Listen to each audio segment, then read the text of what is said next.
Hi guys, it's Robin with Bouquet and Florist in Vancouver, Canada. I've got a video for you today on how to wire a Cymbidium orchid. So in terms of the supplies you're going to need, I have my snips.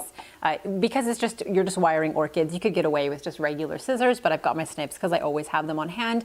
I've got wire cutters. You're going to need green floral tape. This is the kind of tape that's not sticky. It's the one that only becomes sticky when you stretch it and you apply it to itself. You're also going to need straight wire. So I've got a whole bunch here. These are about 10 pieces just so it shows up on camera. You're going to need something like a 26 gauge is what I recommend. 26 to 28. Nothing too big or it'll tear the orchid.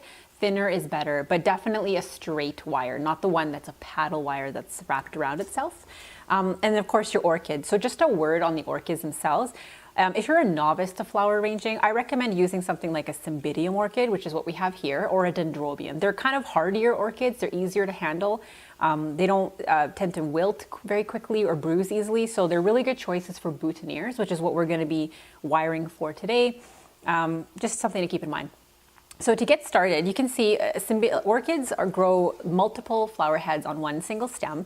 So to wire it, you're going to have to cut it off the single stem. And the reason we have to wire it, as you can see, is it's a very tiny little flower.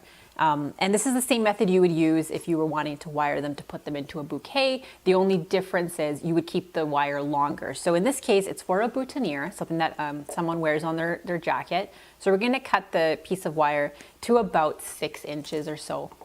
So it's smaller. It's going to be hard to see this on camera, but it's about 6 inches of a straight wire here. You fold it in half to make like a hairpin. So if you're a lady and you use this in your hair, it's exactly what that looks like. It's that like loop like this of wire that's a hairpin. So what I like to do to make it easier on myself is the two ends are not the same length. So I like to make them the same. I just trim it.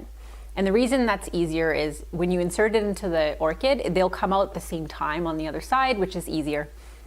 Okay, to wire an orchid, this is the same method you use for a dendrobium as well.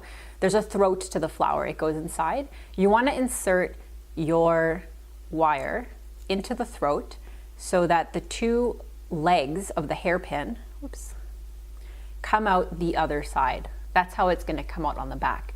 So they're going to come out parallel to each other and kind of parallel to the stem that's already there, which incidentally is too long. We don't need it to be this long. We can cut it to about a little bit less than 1 centimeter. So it's like this. So now all you have to do is tape this. So starting at the very, very top, it's trickiest to get started, but once you get started, it's pretty easy. It's tricky because the tape isn't sticky, so you have to start winding it around and then just sort of press it with your finger and get it to stick to itself. In the process of like spinning it with one hand and pulling the tape with the other, you eventually reach the bottom, and you've essentially, what you're trying to do and what you've done now is you've made a fake wire onto this orchid that's made of wire and tape. This is ready to be assembled into a boutonniere. And as I mentioned earlier, you follow this exact same method if you're looking to wire orchids into a bouquet, the exception being you keep this wire a lot longer because logically you need it to be put into a bouquet and tied together. Thanks for watching, guys. That's how you wire a Cymbidium orchid. Until next time, see ya. Bye.